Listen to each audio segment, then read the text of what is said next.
Hey guys, Jesse here. The Tuna sword is, in my opinion, one of the most iconic blades on the planet. If you've been on YouTube long enough, you've probably seen the Tuna King effortlessly glide one of these massive knives straight through a half-ton tuna. In this video, I'm going to try and make the fanciest tuna sword I possibly can, and ideally the coolest one you'll ever see. Most, if not all, tuna swords you see are made from monosteel, so to go above and beyond, I knew I wanted to make this sword from pattern-welded mosaic Damascus. But the thing is, not all mosaics are created equal. The Tuna sword is a very long blade, so I wanted a pattern with more flow as opposed to just being more grid-like. I ended up choosing a pattern known as Dragon's Breath Damascus, and I was going to enhance it with the gradient effect I used in my last chef's knife video. It's definitely a complicated combination, but I had faith that I could pull it off. No more half measures. Okay, this is the biggest billet I think I've ever worked with. Let's see how much it weighs. 14.4! That's actually crazy. This Dragon's Breath pattern was originally designed by Mareko Mamasi, and luckily for me, he has a diagram of the major steps of this pattern on his Instagram. Now, I'm not going to be following it exactly, but it'll still be a great framework for you guys to follow.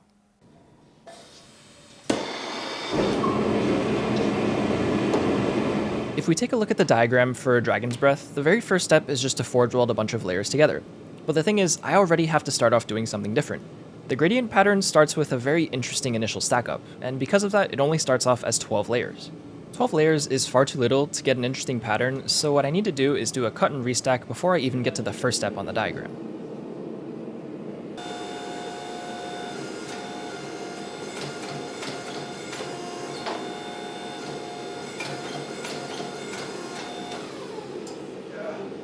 The story behind why I'm making this blade is actually quite interesting. Around 2 months ago, I got an email from a knife store in Paris called L'Arche de Couteau. I probably butchered that, but the owner of the store was familiar with my work and really wanted to commission a chef's knife for me. Originally, I was a little bit hesitant because I already had patrons of mine lined up for a chef's knife, but then I realized that a tuna sword is just a really big chef's knife. Once I realized that, I decided to pitch to them the idea. I didn't really expect them to be willing to go forward with it, but they responded pretty immediately that they loved the idea. After hearing that, I shot them a quote of $10,000 in my timeline, and to my surprise, they also immediately agreed to that. So essentially, I now had the green light from my client to make something so ridiculous that I would never consider making it without a client, and I was extremely excited as a result.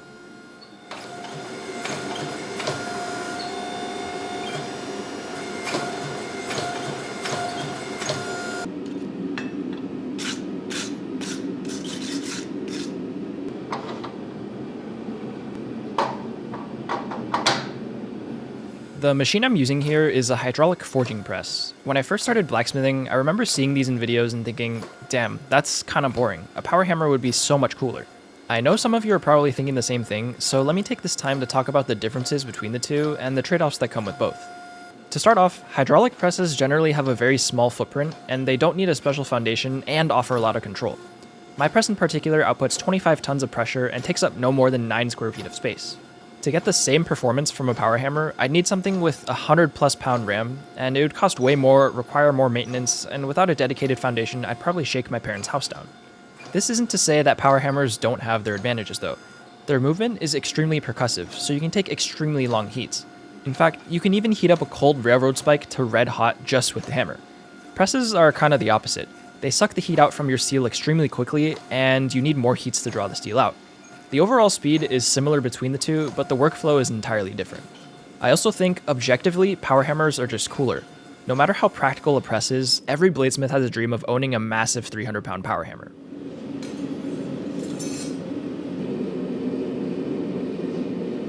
Back to the build though, the plan for this billet was to draw it out long enough so I could cut it into 8 separate pieces. This meant that I would need to get it extremely long and at most 3/4 of an inch thick. Combining this with the fact that this was the heaviest billet I'd ever started with made the process quite awkward. The billet kept bending like crazy, and getting it straight was a challenge every heat. Eventually though, I managed to get it drawn out, and after a few heats of final straightening, I left it to cool next to my forge.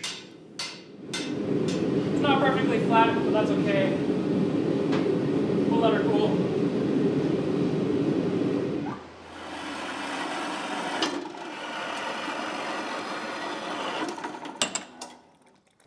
With every trash end cut off, we have 31. Divide by 8. It's like 3 7/8.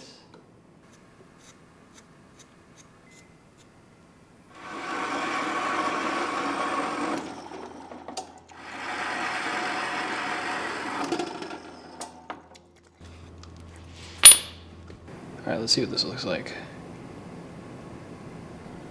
Oh yeah, that's what we like. Nice gentle gradient. Alright. It's a little hard to see, but the last time I did a gradient, it was like dark to light, dark to light, dark to light. But now it's dark to light to dark to light to dark. It's kind of like a longitudinal like air wave as opposed to a bunch of gradients sitting next to each other. And I think this will look really cool. In the past year or so, whenever I've been using my surface grinding attachment, I've been using it straight up and down as opposed to tilting my grinder. The reason I didn't tilt it was extremely stupid. It's because I wanted to train my biceps. I decided that for this project, I was tired of doing curls whenever I cleaned my steel, so I reverted back to tilting my grinder.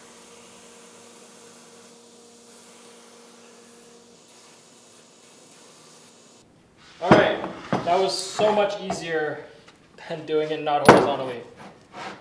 I think we're ready for the next cut and restack. A lot of you in the comments have been telling me to push my MIG as opposed to pulling it, and I decided to try that out here. I didn't really see a whole lot of difference, to be honest, but I think the point is that you don't see it, and that it's just the penetration that's affected.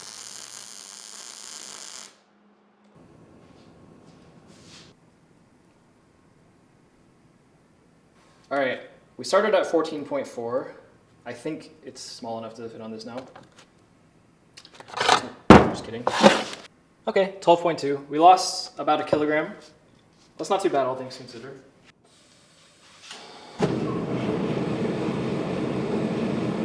As it stands, my billet looks something like this. I started with 12 layers, and after stacking it 8 times, I should have around 96 layers.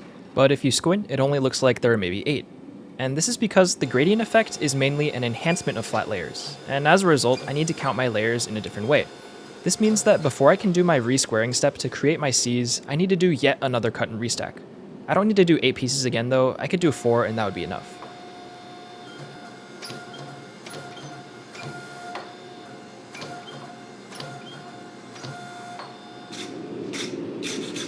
That is hot! For those of you who don't know, I do all my smithing work in Arizona. At the time of filming this video, it was around the start of November, which meant that it was finally cool enough for my forging environment to become pleasant. During the summer here, the garage regularly reaches 130 to 140 degrees Fahrenheit ambient when I forge weld, and now it was peaking only at around 100. This meant way less sweat and no needing to go to the laundry room to cool off, and it was really enjoyable.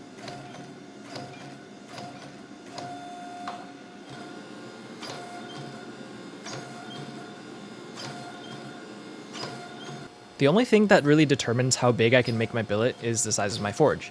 The opening for my forge is around 6 inches wide, so that meant if I wanted to cut this into 4 pieces, I would need each piece to be no bigger than around 1.5 inches. That's exactly what I was aiming for here. The stop blocks that I have in my press were around 1.5 inches, and by drawing it to that thickness, I knew it was the perfect size.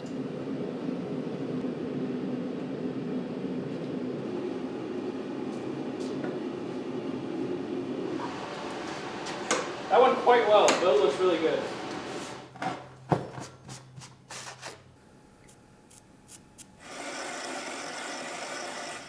Alright, what we should see is a bunch of like undulating gradients.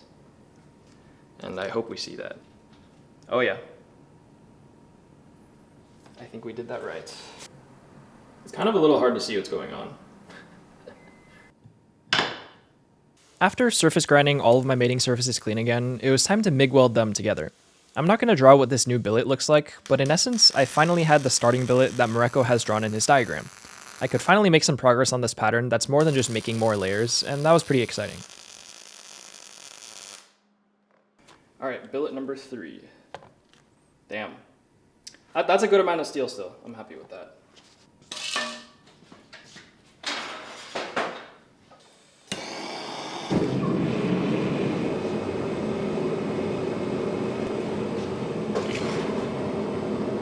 According to the diagram that Mareko has, the next step I have to take is to take my straight layers and forge them in a way to get these Cs. These Cs are going to end up becoming the wispy flames in the dragon's breath, so it's important that I get them exactly how I want them. Now, what Mareko does is he first re-squares his steel, and then he forges it on a bias. The thing is, he has a power hammer and I have a press, so what I'm doing instead is after setting my forge welds on the flat dies, I switch over to my squaring dies.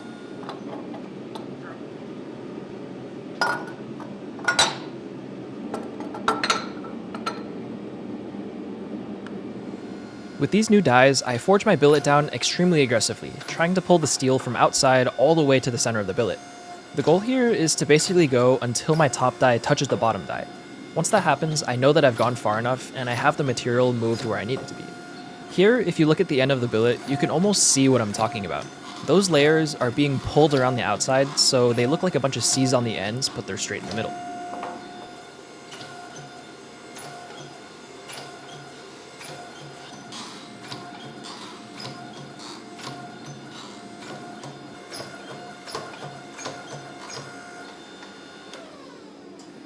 Now that my dies have touched and I can't go any further with the squaring dies, I switch back to my flat dies, turn my billet 90 degrees, and forge my billet flat.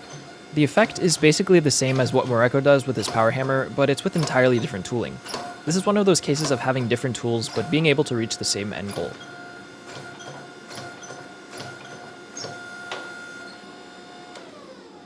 To know what shape I need to forge this billet to, we need to take a look at the diagram again. The next step is one that I've never shown on this channel.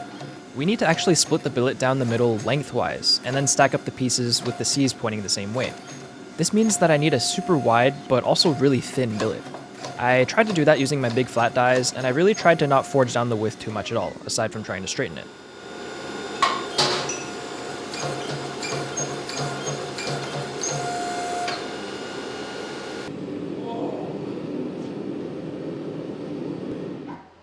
Easy. Alright. We're not just going to be doing a simple cut and restack. We're going to be cutting this into 5, and then we're splitting it down the middle. I hate mosquitoes. I'm expecting this to look really cool. It should be a bunch of gradient C's.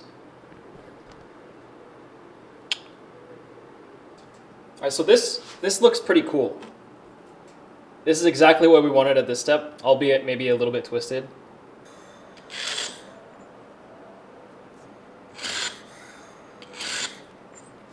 It may not look like it, but this step was actually really nerve-wracking. My bandsaw vise can only grab things that are a certain length, so I needed to extend the vise jaws with a spare piece of steel to actually grab the pieces. I also had to ensure that the pieces didn't move at all when cutting, and that the cut actually followed my scribe lines. Overall, I think it went pretty okay, but some of my pieces ended up looking more like trapezoids rather than rectangles. Hopefully this doesn't become an issue later on.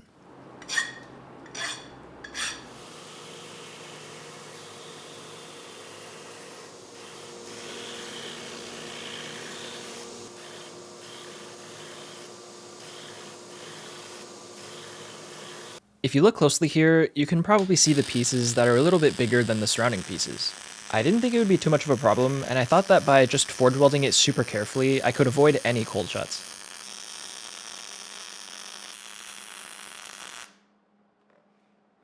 Alright, 4th billet.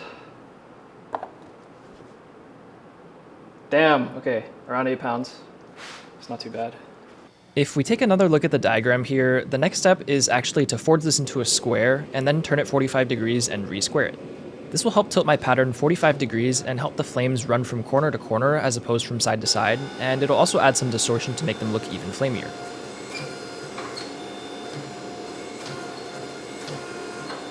One cool thing that some of you might not know is that dragon's breath is a term used in blacksmithing. It refers to the flames that come out the ends of your forge and can actually be adjusted depending on how oxidizing of a flame you have. The larger the dragon's breath, the less oxidizing your forge is.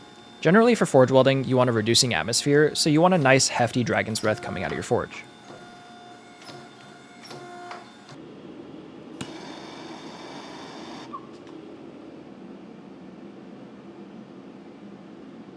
My billet started quite tall and skinny, so I had to bring it down a ton before I could consider resquaring it. The way that I checked if my billet was actually square before tilting it was that I put some stop blocks in my press and just turned it 90 degrees.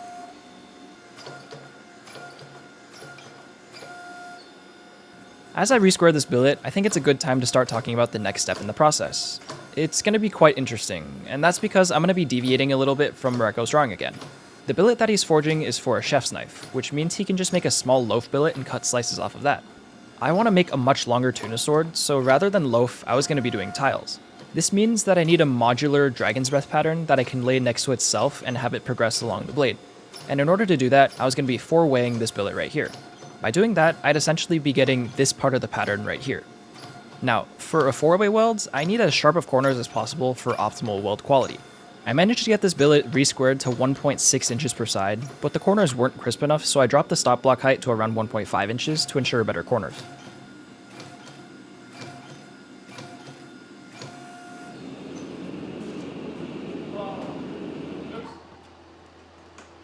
Alright, let's see what this pattern looks like. Oh! Oh my god, that's exactly what I want.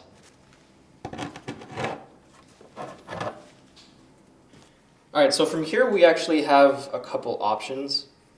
If I were to have them all facing outward like an explosion, this is something called a starburst pattern. I forgot exactly what Mariko calls it. But we're trying to do something that flows a little bit more linearly across the blade. So we're gonna flip these two, and they're gonna both go outward like this. Kind of like a dragon's breath. I didn't show it on camera, but I ended up doing a lot more surface grinding and cleanup than I expected. Earlier I mentioned that the trapezoidal pieces could create minor cold shuts, and sure enough, they did. They weren't very deep at all, but grinding them out was still a pain.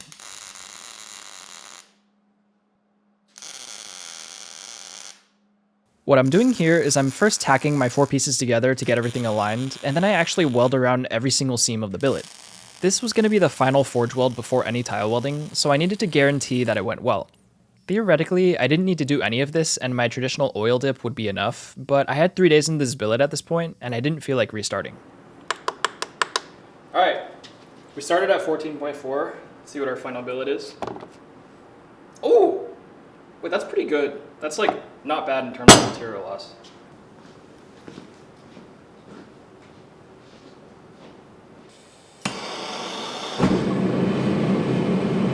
Alright, pointless oil dip.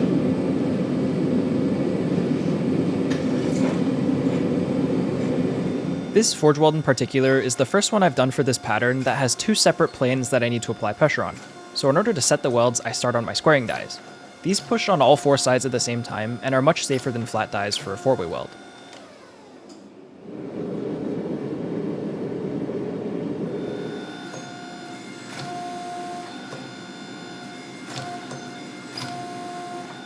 If you remember, I welded every seam of this billet, and since my MIG welder uses mild steel wire, I needed to use an angle grinder and grind out all of that mild steel before I finish drawing it out. One of the worst things that you can do when making mosaics is leaving a blob of mild steel right in the center of your billet.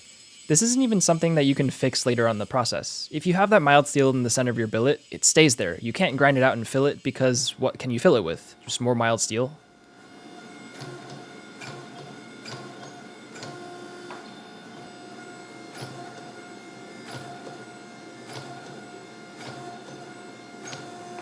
The plan at this point was to forge my billet down to 1 1/4 inches tall by 1 3/4 inches wide. I chose these dimensions because I'd be cutting these tiles at a 35-degree angle, and making the billet slightly wider than it is tall means the angled cuts will produce tile faces that look roughly square. If the billet were perfectly square to start with, the pattern would get stretched out way too much once I tiled them.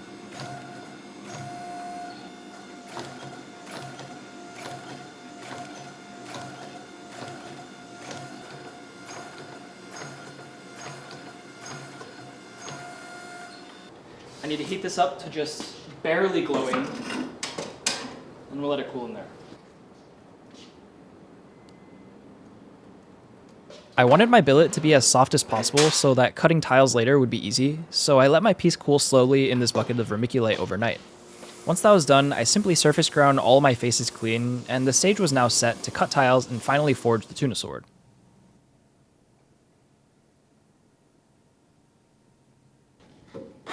Oh my, where's my numbers? Right on 35. All right. I want these tiles to be 0.6 because I want to have more room to squish them down and lengthen them. I think that'll make for a more vibrant pattern.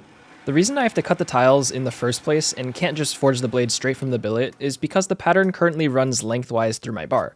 If I forge the sword directly from that billet, I'd basically end up with a random linear pattern.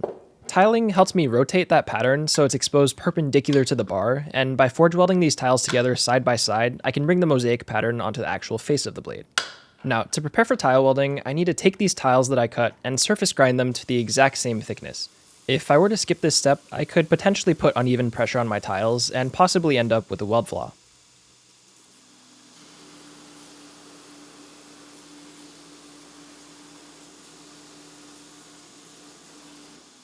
Here, I'm cutting some thin sheet metal to sandwich my mosaic tiles with. These will help keep the oxygen out, add rigidity, and give the billet a little bit more thermal mass. I'm not exactly sure what gauge of sheet steel I'm using here, but honestly it doesn't matter too much what you use.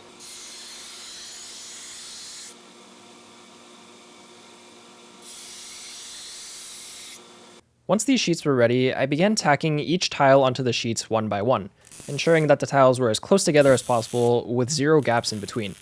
This was fairly repetitive because I had 8 total tiles, but it wasn't too bad. And once everything was tacked, the final step was to MIG weld every single seam, around the sheet metal, in between the tiles, everywhere.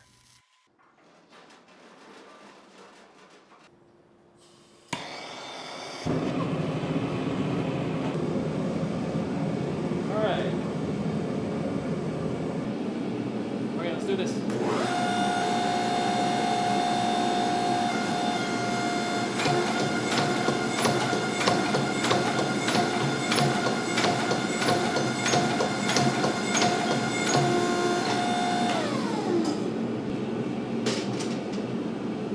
The first few heats that I take to set these welds are definitely the scariest. I make sure to go super light and super even across the entire billet, and in between heats, I let it soak at a welding temperature for 5 to 10 minutes every single time. This time that the billet spends in the forge is when those welds really set. One of my bladesmithing friends described it as time for the electrons in the steel to bounce between the weld barrier, and the more that happens, the stronger the weld. Alright, let's grind this shit off. After around 6 or 7 passes to set my welds, I decided it was time to angle grind off all of the MIG weld on the sides of my billet. My billet was still red hot when I ground it, so the showers of sparks that flew were pretty insane.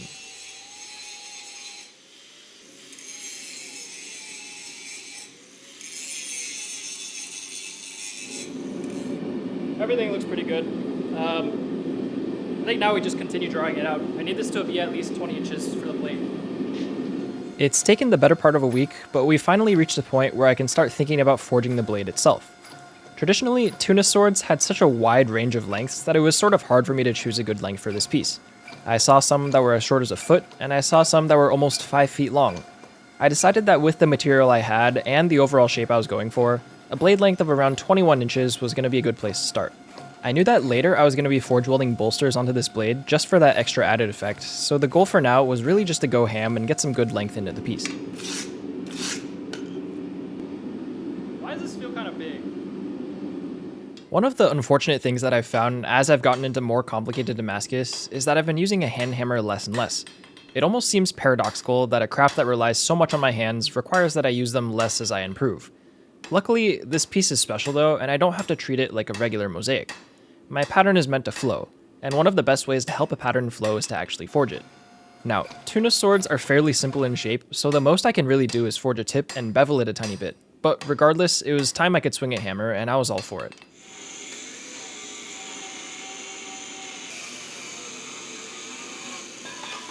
To isolate my Tang for the bolsters I'm going to forge weld on later, I first needed to figure out how tall my future handle was going to be. Tuna swords usually have a simple wa-style handle, that octagonal Japanese handle you see on a lot of traditional knives. I'm not a huge fan of these on my personal chef's knives, but I feel for a tuna sword, traditional is best. Normally, these wa-style handles are fairly thin, but I need to scale mine up to match the heft of the blade. So after a bit of thinking, I decided to forge the Tang to about 1 1/8 tall. This would leave me a bit of room to grind it down later if needed, and not take too much material away from the blade.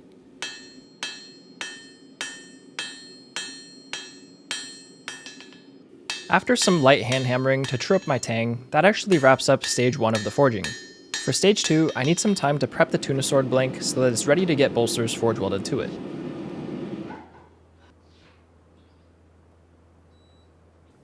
Alright, yeah, let's go with 3/8 of an inch thick bolster material. The Damascus billet that I'm cutting here is the leftover mosaic Damascus from my last Bowie video. I wanted something more symmetrical for the bolsters, and since I'm also planning to add a Damascus butt cap to the end of the handle later, this would give the handle matching patterns in both the front and the back. I didn't grind that deep yet, But the sheet metal probably already mostly fell off already. I'm hoping that we see some clean material already. My bolster's gonna be like right here. So there's just like a tiny bit more that I need to remove. And a little bit more on this side, like right here. What I was doing there was I was grinding the bolster area and doing test etches to ensure that there was no sheet metal left in the joint. It took a few passes to get it fully cleaned out, but once that was ready, I added a few small tack welds to hold the bolster material in place. To ensure that these bolsters forge welded properly, I did my traditional oil dip and also pre-fluxed the area before putting it into the forge.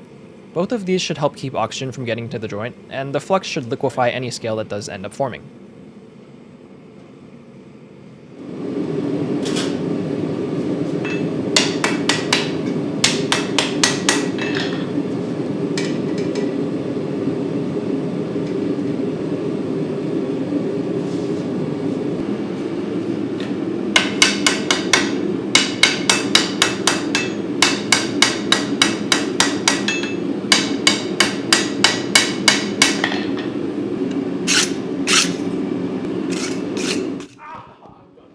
As you can see, I'm not hitting the bolster very hard at all. I'm just using these quick light taps to help set the welds. I'm also focusing a lot on the corners because that's where the weld flaws usually like to show up. When I'm brushing off the scale here, I'm looking for any sharp color differences between the blade steel and the bolsters. A nice even color means that the steel thinks it's one conjoined piece, and any harsh contrast usually means that there's a spot that didn't weld.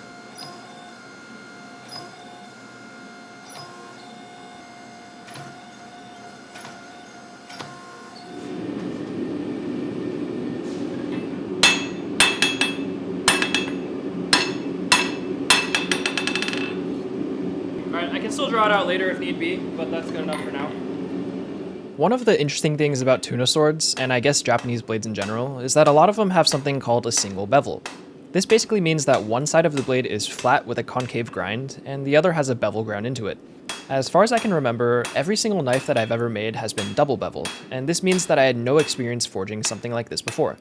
I didn't think too much of it, and just started beveling the right side of this blade to create a one-handed single bevel geometry.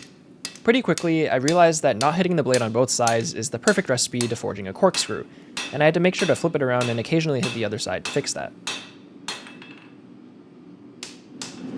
After beveling that little bit, around 21 inches, pretty good.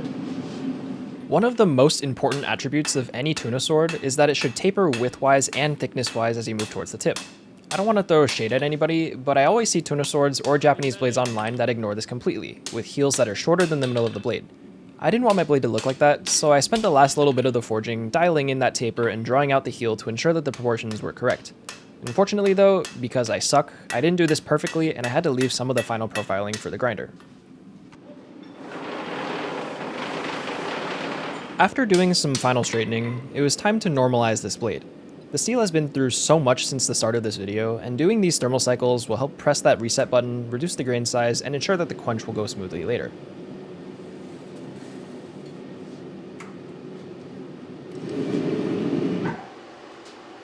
Alright, that took longer than expected, but we're done.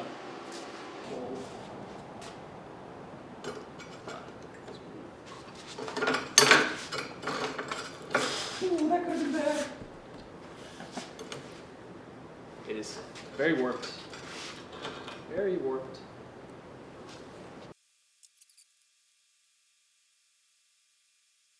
Rough grinding is one of those steps every knife maker does a little bit differently. Some people take their edges down to the thickness of a nickel or a dime, others barely grind at all and quench straight out of the forge. To be honest, I don't really have a strict set point either, but luckily this piece tells me exactly how far to go. A complex mosaic Damascus piece wants to be quenched as thick as possible while having all the sheet metal around it removed. Quenching carbon steel while it's still wrapped in mild steel is just asking for trouble. Don't ask me how I know that.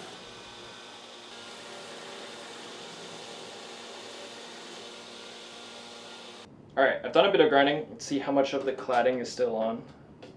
If you look on this side, most of it is just like little specks in the middle. And there's a bunch more near the tip. But I sort of knew that because I haven't really been touching the tip.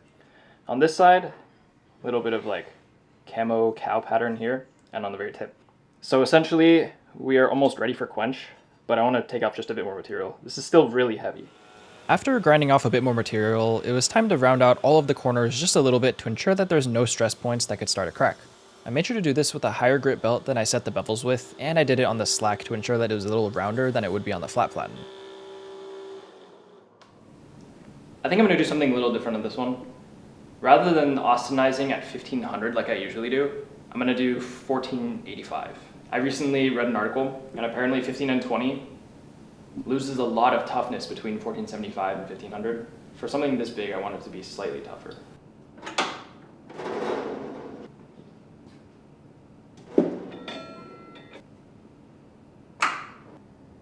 Alright. The only thing that's on the line right now is 5 days work and a couple $100 worth of equipment.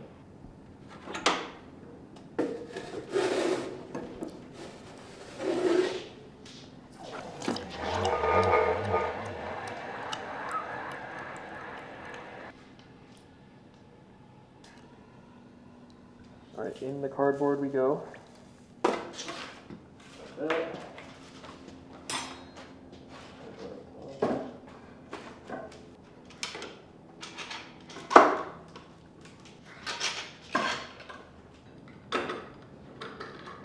Okay. All things considered, I think that went really well.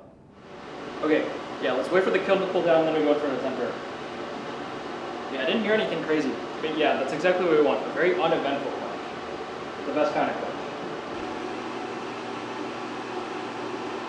Alright, it's been about an hour.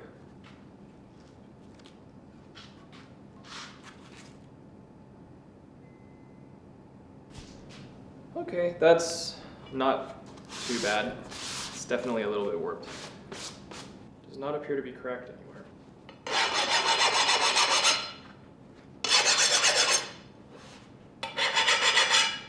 Yeah, it's quite hard. Neither of the bolsters popped off, which means they're stuck pretty tight.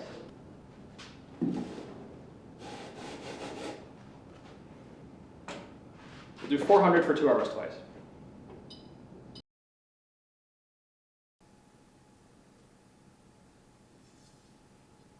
Even though I clamped my blade in those 2x4s post-quench, it still warped a bit and I needed to straighten it before final grinding. I used to do this with heat and a 3-prong jig, but after completely obliterating a katana a year and a half ago, I permanently switched to using a carbide ball peen hammer.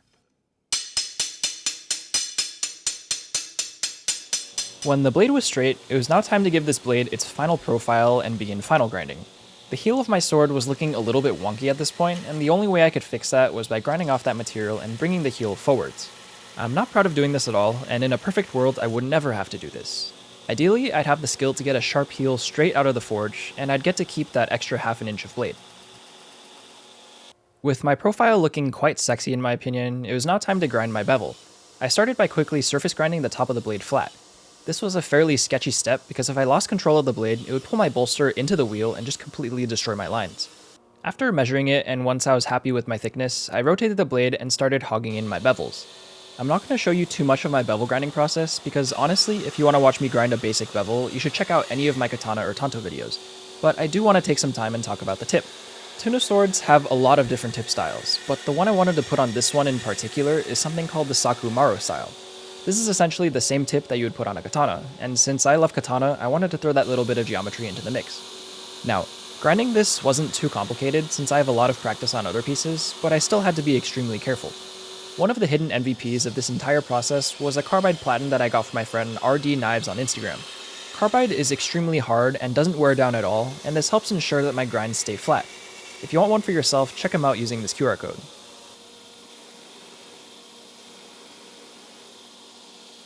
Alright, so the front-facing grinds are basically done, but there's a very important grind on the back called like the Urasaki or whatever, and it's essentially a hollow. And what I have here is a 29-inch radius platen, and I'm going to use this to start roughing out that hollow. And I think what I'm going to do is I'm going to do a compound radius hollow. So the center is going to be as deep as this, but the sides are going to have the radius of a 10-inch wheel. This may or may not be a bad idea, but I think I can pull it off.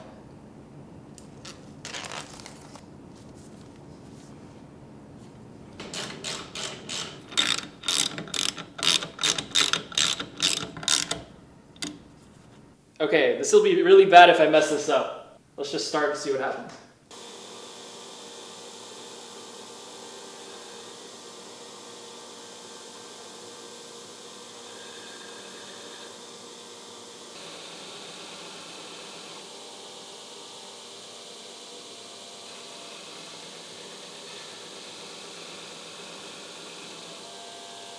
The reason why this step is so stressful is that the steel on the outside of the hollow should always be perfectly flat. If I lose my angle and gouge out some material outside of where it's supposed to be, I have to bring the entire backside down in thickness to fix it. It's sort of like trying to build a house of cards, but if it falls, you have to punch a hole in every single card and restart.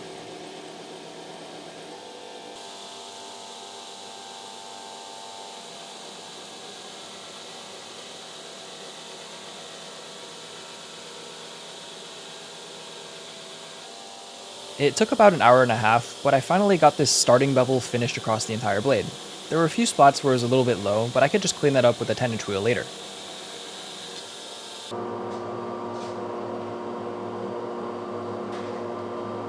Using this 10-inch wheel on the outside of the hollow was so much easier than the 29-inch platen.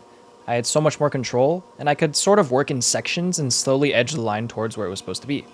Now, the reason why I'm doing this compound hollow at all is because traditionally, to sharpen these single bevel blades, you would always spend some time on the stones flattening the backside. A single radius hollow would disappear much faster than a compound radius hollow, and render the grind essentially useless. A compound radius helps with the longevity and also gives better food release than a regular hollow. I'm kind of happy with that. Alright, I have a compound hollow ground across the whole thing. I think I lost some years off my lifespan because of how stressful this was. But what I'm going to do, right before I hand sand, is flatten this side on the stones. So I have a point of contact along the entire side, and then I'm going to hand sand the inside. The blade was essentially finished and awaiting final polishing, so now it's time to start thinking about the handle. I'm going to be doing a hidden tang construction with spacers and a butt cap, so the first thing I need to do is use my file guide and grind a nice flat surface on the back of my bolster. The file guide here is sort of just a helper. You can do this without a file guide, it's just a lot more difficult to control your angles.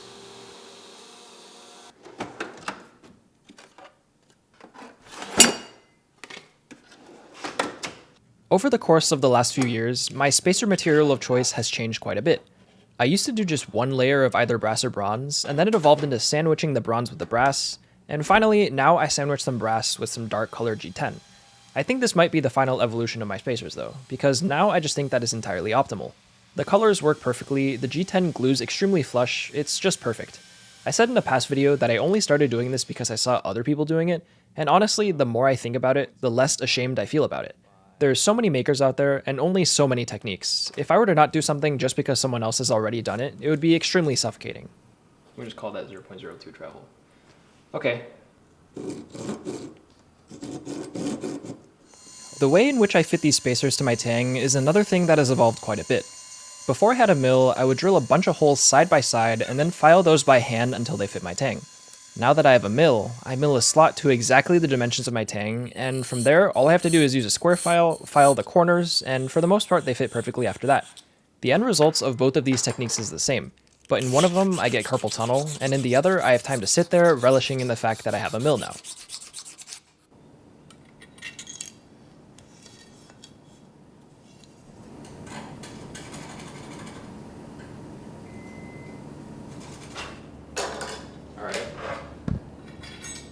Brass fits on all the way, and the other G10 also fits on all the way, and with no pressure there's zero gap. It's now time to move on to the handle. I actually have no idea what to pick. This is Ambonia burl. This is Curly Nara. These are from the same tree, actually, but this one just has curls and this has like a bunch of burls. I think if I had to choose between these two, I would choose this one just because the figure is so much better. Marlo, you like this wood? Marlo. Oh. I think he approves. He approves. When I first started making knives, the only handle construction technique that I did was full tang construction. In fact, I didn't even start doing hidden tangs until around 3 years ago. Some people say that full tang is stronger and the optimal method, but for kitchen cutlery with modern materials and adhesives, you can't really go wrong with either. Now, one of the reasons that I never did a hidden tang instruction was because I couldn't visualize how to actually remove the material inside my handle block. Like, it's not like we have x-ray vision to see exactly what the slot looks like. To my surprise, once I was brave enough to eventually try hidden tang, the process simplified itself a lot and I was really just overcomplicating things in my mind. My methodology for making these nowadays is just to drill a bunch of holes side by side, use the same drill bit to break the webbing, and then use some files and broaches to square up my hole. There's definitely some back and forth where I try to fit the handle block onto the tang, and then I go back and file the slot more, but it's definitely not as bad as younger me envisioned.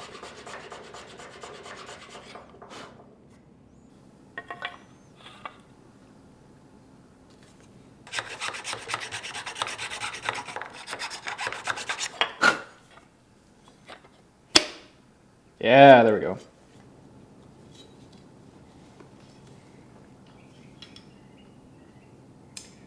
How do I take this off?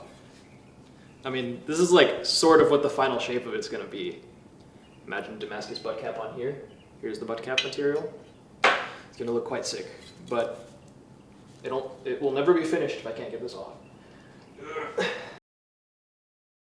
I wanted the ability to shape my handle and also sand all of the parts individually, and the only way to do that was to bed my tang.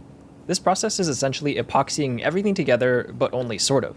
I'm covering everything that I don't want permanently bonded with Vaseline, and what I'm going to do is clamp it for 4 hours, come back, break that seal, and let that epoxy cure in the exact shape of my tang. This will ensure that when I take the handle block off, I can put it back on in the same exact way every time. I think people recommended me other things to use instead of Vaseline, but I forgot to search them up and buy them. If this doesn't work, it's entirely my fault, and I deserve whatever pain lies in front of me. I should also be wearing a respirator for this, so I'm just gonna hold my breath for 5 minutes instead.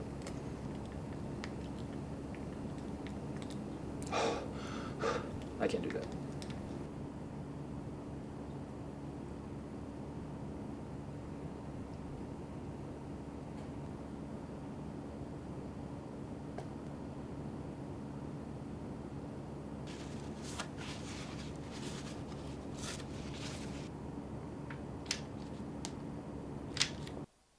Okay, it's been cleaned up. I think I'm just going to let this sit for 4 hours. All right. Hopefully it's not completely seized up.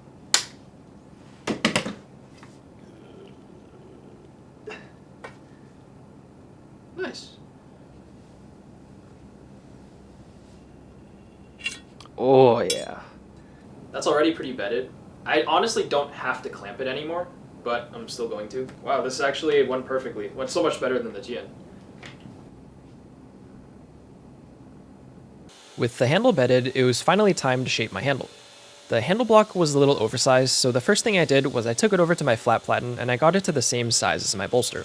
This was a little trickier than I imagined simply because the handle was so long and it was hard to contact the faces on top and bottom without dinging my blade.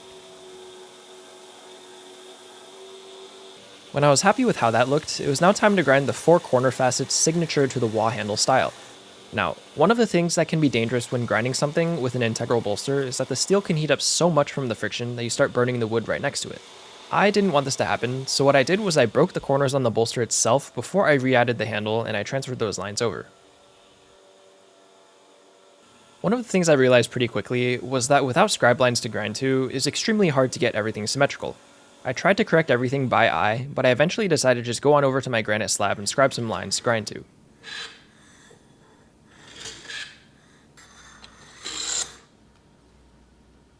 The scribe lines made the rest of the handle shaping fairly trivial, so let's move on to something a bit more interesting. Something that I've never tried myself or shown on this channel, the Damascus butt cap.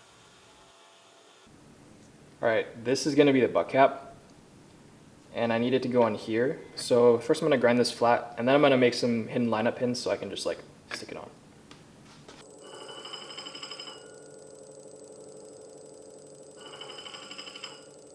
Alright, we'll make these pins 0.6 apart, which means all I need to do is find a center point on both and go 0.3 in a certain direction.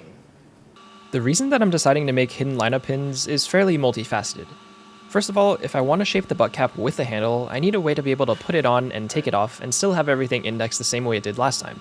I also don't want to rely on just glue to hold this butt cap to the handle block. Epoxy is really strong, but if you have a shear force acting on it and no pins to help take that load, I bet the butt cap would just pop right off. The pin stock that I'm using here is actually just made from plain brass. To ensure that these fit well, I ground a chamfer on them with my disc sander, and then I took them over to my buffer to smooth out the surface just a little bit.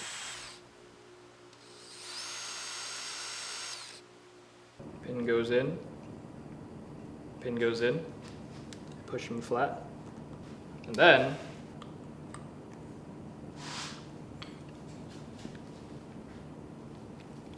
boom.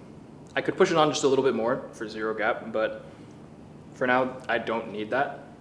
The pins were done and the butt cap lined up fairly well, so now it was time to grind it to the same shape as my handle. I didn't feel like throwing a billion sparks into my hair, so I decided to cut off the bulk of the excess steel with my bandsaw and opt to throw only half a billion sparks in my hair instead.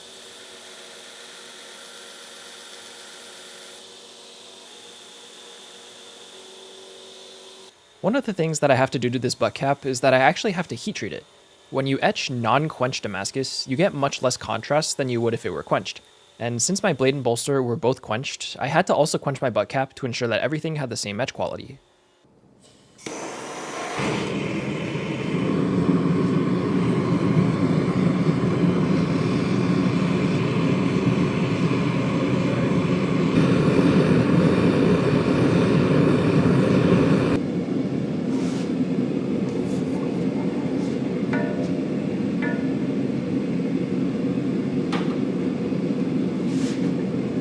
Alright, I think that's quenched. To temper this butt cap, I decided to just do a torch temper. The butt cap isn't a piece that needs to retain an edge, so doing a kiln temper here would be extremely overkill. The way that I'm judging the temperature I'm actually heating it to is just with the colors. Steel has a pretty direct relationship between its temperature and the color of its oxide layer, so this step was pretty straightforward. Alright, I need to do this twice, but that's like the perfect color that I'm looking for. Border between a bronzy yellow and like a blue. After doing a second tempering cycle and then cleaning up the fronts of my bolsters, it was now time to prepare for arguably the most important part of this build, hand finishing everything. The reason I say hand finishing is the most important step is because the quality of your finish basically determines the resolution of your Damascus pattern. If you etch a machine finished blade, you'll see all the grind lines cutting through the pattern, but if you hand sand it cleanly, the only thing you'll see after the etch is the Damascus. Now, hand sanding isn't a complicated process at all, but I'd wager it's the one thing I've improved at the most in the knife making process over time. You might ask, how do you get dramatically better at something this simple? And honestly, it just comes down to deciding when I say, yeah, I think that's good enough. If current me sat down next to myself from 3 years ago and I watched him hand sand a blade, I'm positive I'd ask him, really, that was good enough for you? Today, we're going to be seeing how strong we can get beer.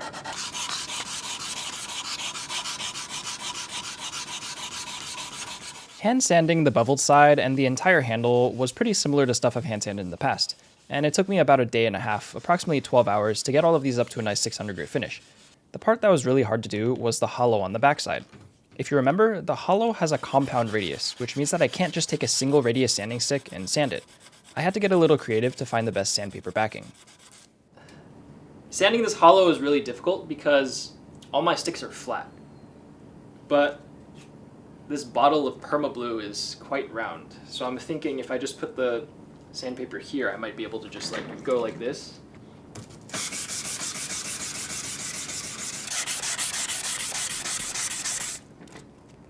Oh my god, that kind of worked.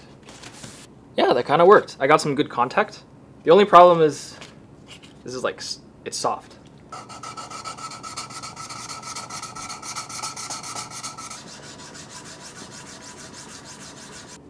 That's pretty good. There's like small J hooks from like the sandpaper, but I'm still doing 400 and 600 grit. I glued a piece of leather to one of my hand sanding sticks in hopes of getting a more even finish on 400 and 600 grit, and that seemed to work pretty well. The next parts of the blade I sanded were the top and bottom of the bolster, the choil, and the spine. I don't think that the average person would care at all if these areas were left a little rougher than the blade, but if I'm going to call this the world's fanciest tuna sword, everything needs to be crisp and clean. The last thing on the list to sand before I could glue everything together was the handle block. I wasn't going to be finishing it to 600 grit just yet because I wanted to do that after everything was glued together. Now, the glue up process after this was literally the same as me bedding the Tang except with no Vaseline, so I'm not going to show you too much of it.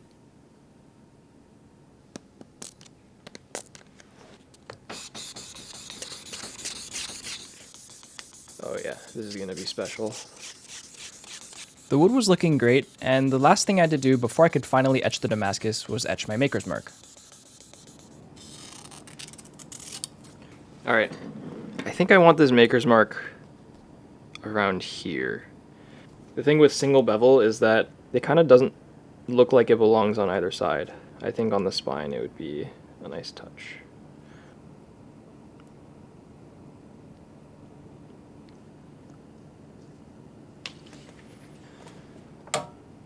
Alright, 2.5 power.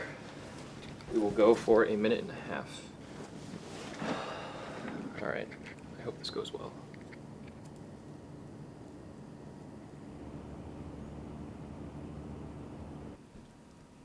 Okay.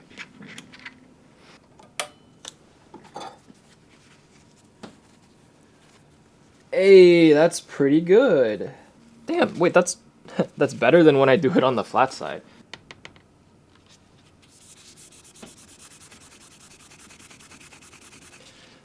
Yeah, that's pretty sweet.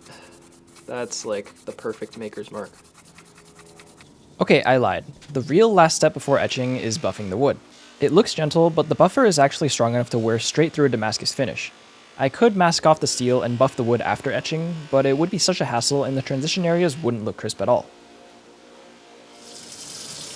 I think this is gonna be the coolest etch that has ever been on this channel. No hyperbole.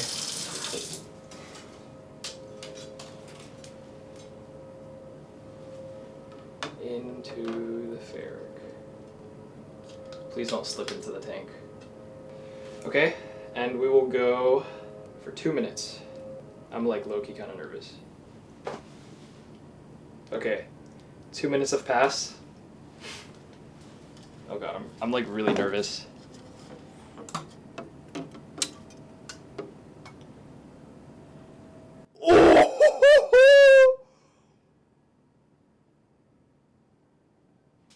Oh my god!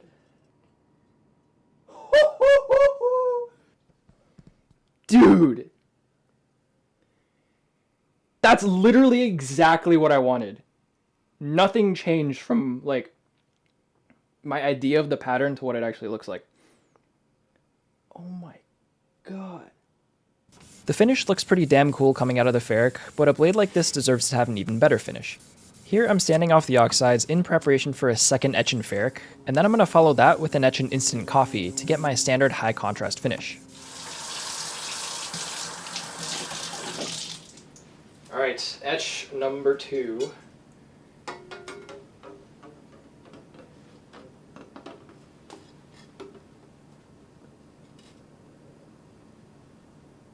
Okay, looks like the first, just a little bit darker. Oh yeah, that second etch brought a lot of chatoyance.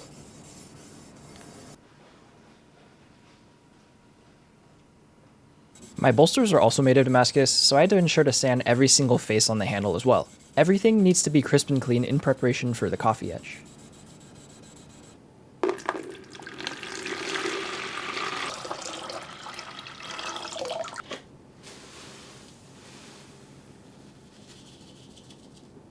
I don't think that's enough, but luckily we have more. Okay, that should be enough.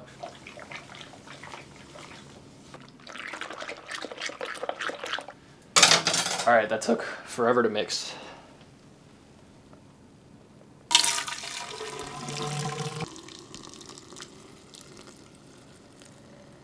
I want to save just a little bit for the butt cap.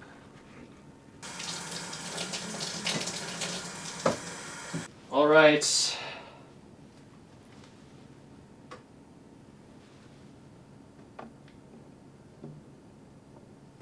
And we'll do 4 hours for this. Or at least check in 4 hours. While we wait for the blade to finish coffee etching, it's the perfect time to hand sand and etch my butt cap. Alright, we'll put that in there. There we go.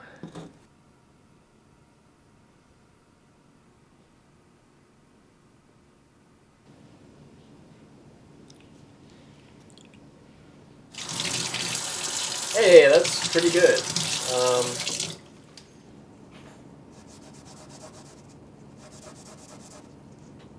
Alright, I think we're good. We'll throw this back in a fresh cap.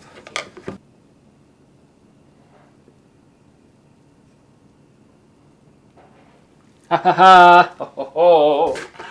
Ho ho ho ho! Okay, now we let this one sit for 4 hours. Alright, it's been 4 hours, which means I'm really nervous. Alright, let's see what we got.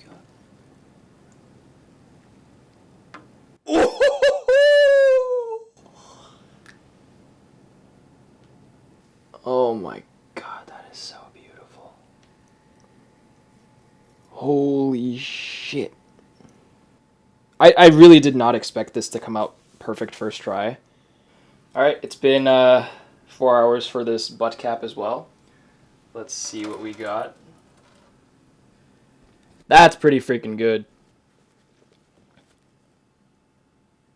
That's basically perfect contrast. Oh yeah, that's gonna look so sweet. It's been a long time coming, but the Tuna sword is finally nearing completion.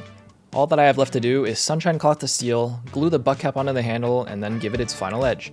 I really do hope that you enjoyed watching me make this piece from start to finish. I know I hyped this piece up a lot at the beginning, so let me know in the comments if you think it lived up to the hype.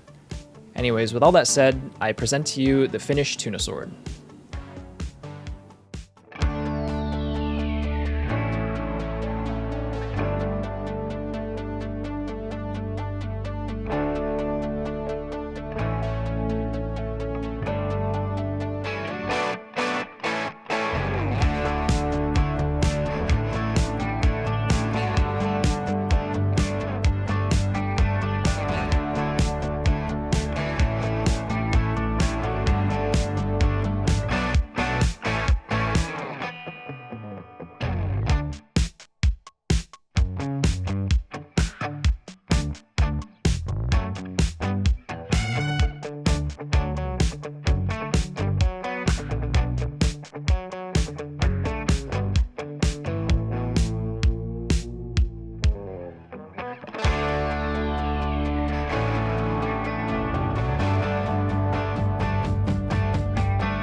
It's pretty good.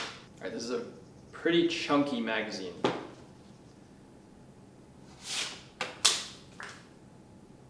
I barely even felt that, that's crazy. Oh my god. Alright, this is the closest thing I could find to a bluefin tuna. Let's see what it can do.